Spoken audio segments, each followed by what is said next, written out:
IGI से पैसे लेने का इल्जाम आप पर, हुकूमतें गिराने का इल्जाम आप पर, उसामा बिन लादेन से पैसे लेकर हुकूमत बेनजीर भुट्टो की गिराने का इल्जाम आप पर, 2022 में अदम एतमाद लाने का और गिराने का हुकूमत इल्जाम आप पर, इलेक्शन चोरी करने का इल्जाम आप पर, कबूतर और फाख्ता उड़ाने का तो अच्छी बात है, बड़ी अच्छे ऑप्टिक्स थे, लेकिन वहां तक पहुंचने के लिए जो डील्स हुई ये सब बताना पड़ेगा।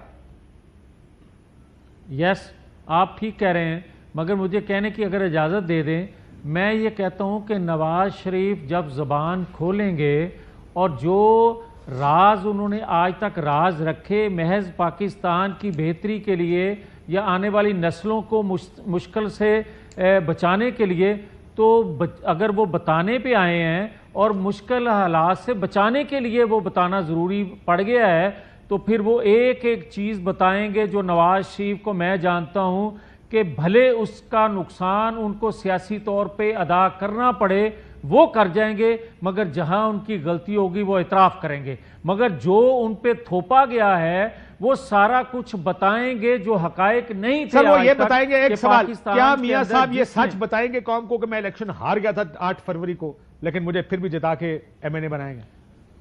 अब आ जाएं, एक सेकंड, मैं 2 बंदों के हवाले से बता सकता हूं, मुझे तीसरे का इल्म नहीं है।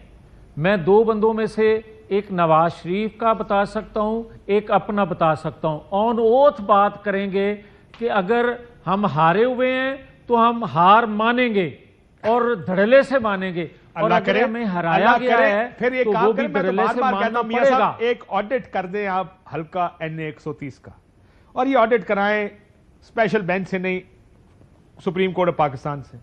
4-5 अच्छे जज जो जिनकी शोहरत एक अच्छी शोहरत हो, उन्हें कहें जी मुझे ऑडिट कर दें, लोगों के भी मुंह बंद हो जाएंगे।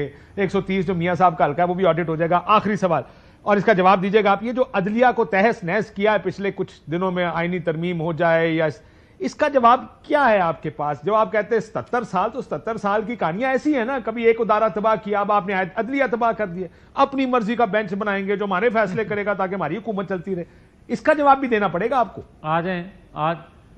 आ जाएं इस पे।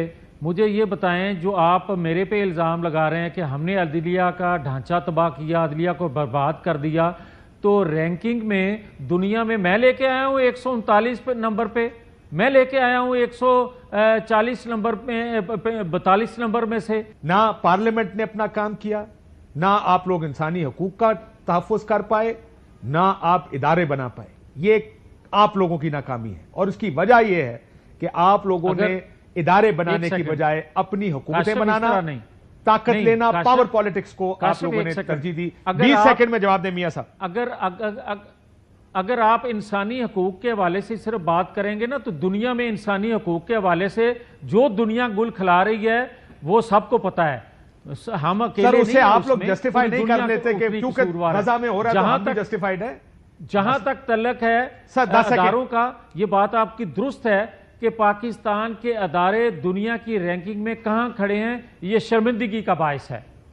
और ये फिर रेफरेंस दे दूं कि आज से कोई 25 साल पहले मैंने अभी सुनाया आपको, सुल्तान रही, ये डायलॉग्स हमारी फिल्मों और ड्रामों के पुराने हैं मियां साहब, कि ये मुल्क को लुट के खा गए।